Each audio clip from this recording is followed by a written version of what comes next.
J'ai eu un parcours de gestionnaire d'établissement auparavant, ce qui m'a amené à m'intéresser et à me former à l'informatique. J'ai donc passé le concours d'ingénieur en 2004, ingénieur d'études de réseau télécom.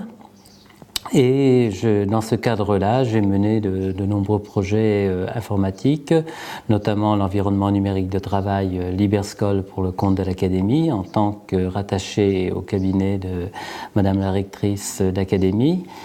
Et depuis 2 ans, je suis donc à la délégation numérique éducative pour lesquels je suis consultante pour les projets numériques d'établissement. Nous sommes dans la délégation académique au numérique à la fois des enseignants qui sont détachés, donc qui apportent leurs compétences pédagogiques. À l'origine, oui, enseignant en électrotechnique, et puis je suis détaché au service du rectorat à la DAN. Et donc avec Bruno, on travaille pour les mises à disposition et faciliter en fait le fonctionnement de tous ces nouveaux supports, ces nouvelles technologies. Au départ, est-ce que tu connaissais son métier? Non, pas du tout. Non. Vous avez quand même chacun votre domaine de prédilection, je dirais? Oui, c'est-à-dire que l'administratif, moi je m'en occuperai pas, ce sera plutôt lui s'il y a des suivis à faire de ce côté-là. Puis s'il y a un peu plus de travail, entre guillemets cambouis, ça sera peut-être un peu plus pour moi. Voilà. Également des ITRF, donc ingénieurs, techniciens et techniciens, qui sont là vraiment pour valider des solutions technologiques, pour surtout suivre les projets, où tout le monde trouve sa place, c'est-à-dire l'ingénieur est peut-être plus chef de projet, le technicien est plutôt dans l'opérationnel, ce qui est également très important. Donc dans ce cadre-là, je gère notamment le projet robotique sociale, qui permet aux enfants, soit hospitalisés, soit à domicile, de pouvoir suivre les cours à distance, mais encore, lorsque leur état de santé ne le permet pas, de pouvoir voir ces cours enregistrés et restitués plus tard. On a commencé par des visioconférences. Le robot est venu après. Donc, quand elle est malade, quand elle a des douleurs, elle restait à la maison et donc on faisait par visioconférence. Quand le robot est arrivé, c'était plus pratique, ouais. On peut dire, parce que je pouvais aller dans des salles que je pouvais pas aller. Parce qu'on pouvait se déplacer, je pouvais aller en récré et parler avec mes copines. Ah oui, alors ça c'est grâce au robot. Au robot. Ça t'a plu, je suppose. C'était le truc vraiment... Hyper génial.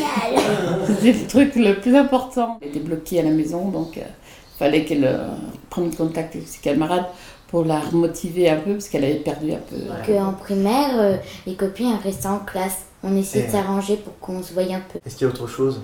Bah aussi la facilité, on peut dire, d'être comme un enfant normal dans un cours. Ouais. Moi, j'étais beaucoup absente, mais vraiment beaucoup absente cette année et l'année dernière. Quand M. Apodi m'a apporté le robot, c'était super génial, que je pouvais suivre les cours dans une salle normale. Ouais. Elle me demandait, elle me posait dans une place pour me dire si j'étais bien, s'il fallait zoomer. Donc c'était génial. Tu commandes le robot comme tu veux, quoi. Oui. C'est vraiment... c'est ton avatar, hein, c'est ça. Ah oui, tout à fait. C'est un projet que l'on mène d'une façon collaborative avec des laboratoires de recherche, le laboratoire d'informatique de Grenoble, auquel je suis chercheur invité, et également les arts et métiers. Nous avons travaillé grâce à la Fondation des Arts et Métiers. Nous travaillons donc également avec le laboratoire de Chalon-sur-Saône. Nous travaillons avec les PEP 71, donc les pupilles de l'enseignement public, qui gèrent le service académique d'enseignement à domicile pour les enfants hospitalisés ou malades. Nous travaillons également avec 2 entreprises privées qui sont Awabot et TEB, une entreprise bourguignonne, de façon à dégager un cahier des charges le plus exhaustif possible pour, dans les années suivantes, construire le robot qui n'oubliera pas les aspects sociaux pour l'élève. Un simple exemple, ce robot actuellement est incapable de discriminer la voix, donc lorsqu'il s'exprime s'exprime en cours de récréation, il parle à tout le monde. Nous, notre objectif est de pouvoir respecter l'intimité de l'élève et de faire en sorte que le robot, en fonction de l'interlocuteur, ait la bonne portée de voix pour cet élève. Nous sommes très attentifs à ces aspects sociaux. La loi de 1905 oblige tous les élèves, y compris malades ou hospitalisés, à suivre une scolarité. Ne jamais oublier que pour ces enfants, avoir une scolarité, c'est avoir un avenir scolaire, c'est avoir un avenir tout court. Donc nous nous efforçons, avec mes collègues de la délégation académique au numérique, à mettre en œuvre tout pour ces élèves. Notamment, nous mettons beaucoup en place de visioconférences, mais le robot, la robotique sociale est une nouvelle aventure. Je travaille également dans la robotique culturelle avec le musée d'Autun, de façon à permettre également de visiter des œuvres à distance, mais non seulement ne pas se contenter des simples visites virtuelles, mais d'avoir un contenu enrichi en fonction de la navigation. D'autres projets qui sont l'oculométrie pour les enfants tétraplégiques. Nous allons débuter un projet européen dans ce sens, avec des entreprises espagnoles, des entreprises françaises, également des laboratoires de recherche et des établissements scolaires. Et enfin, je travaille toujours pour l'idée que l'éducation, les entreprises doivent non pas nous fournir du matériel et nous devons nous adapter, mais je travaille pour de la co-construction de façon à adapter le matériel, disons, aux besoins pédagogiques. Donc dans ce cadre-là, j'ai travaillé pour les tablettes School avec l'entreprise Unowai, qui est actuellement la seule entreprise française de tablettes pédagogiques.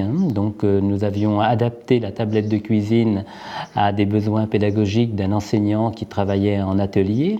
Et je travaille surtout sur un nouveau gros projet avec des entreprises françaises, à savoir Gelin, matériel de sciences physiques et de SVT, Axel, l'unique fabricant français et européen de clients légers, et Eolan, une entreprise dans l'informatique française, une grande entreprise, et puis également AMD, le géant américain. Nous venons de signer un contrat de façon à adapter ces matériels de clients légers, les adapter à la pédagogie de nos enseignants, et non pas se voir livrer du matériel qui ne correspond pas toujours aux attentes des enseignants. L'idée étant toujours de partir de l'usager, de ses besoins, et de demander aux industriels de faire leur travail, mais de le faire, disons, sous les besoins réels. On n'adapte pas la pédagogie au matériel, c'est le matériel qui doit s'adapter à la pédagogie. Dans le lycée Stéphane Léjart de Brochon, on expérimente, on essaye de développer toute technologie de la communication au service, toujours,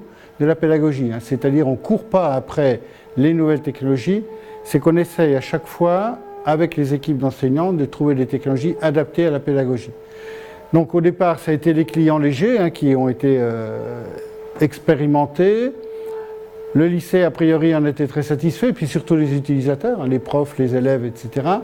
Et donc depuis 10 ans, on est dans la technologie client léger avec serveur, avec Bruno Lapetite qui a souhaité développer cette nouvelle technologie, qui paraissait révolutionnaire à l'époque, parce que d'un seul coup, on a dit aux enseignants, vous n'aurez plus les grandes tours, vous n'aurez plus tout ça dans vos salles, vous aurez un tout petit boîtier, mais qui, avec l'aide de serveurs, fera exactement la même chose. On a initié cette année la technologie de l'écran tactile.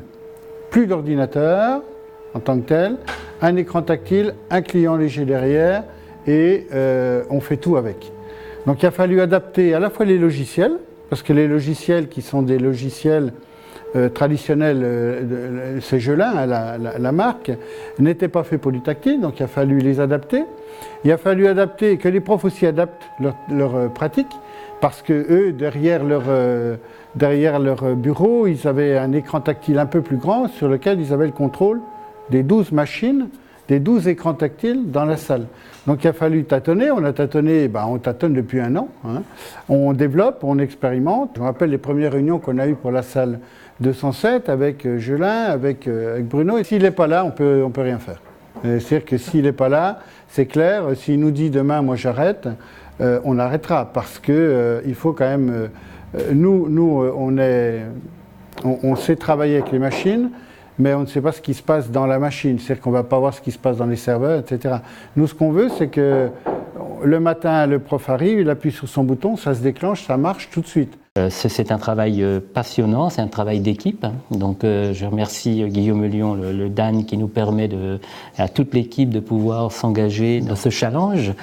On a une approche vraiment globale du numérique éducatif, en termes d'infrastructures, d'équipements, de ressources, d'usage, de formation. Et ça me permet de dire que c'est une voie d'avenir pour les informaticiens de l'éducation nationale qui sont uniques.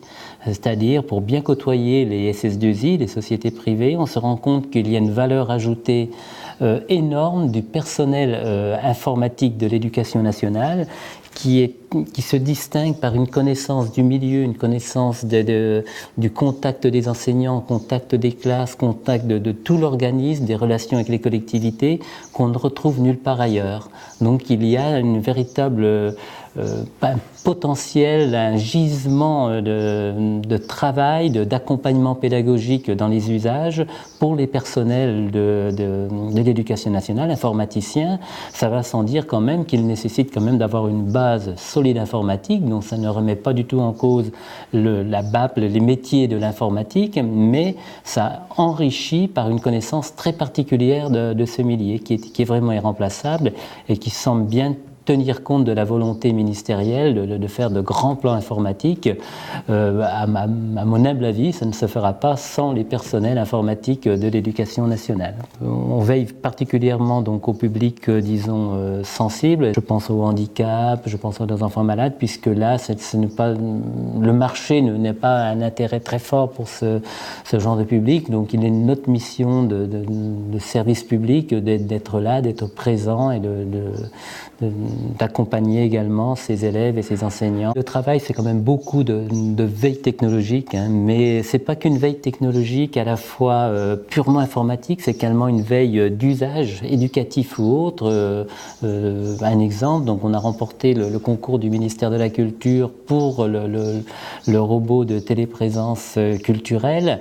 On voit qu'on s'ouvre très largement, on est transministériel, on est vraiment en train d'ouvrir l'école vers le monde du numérique, quoi.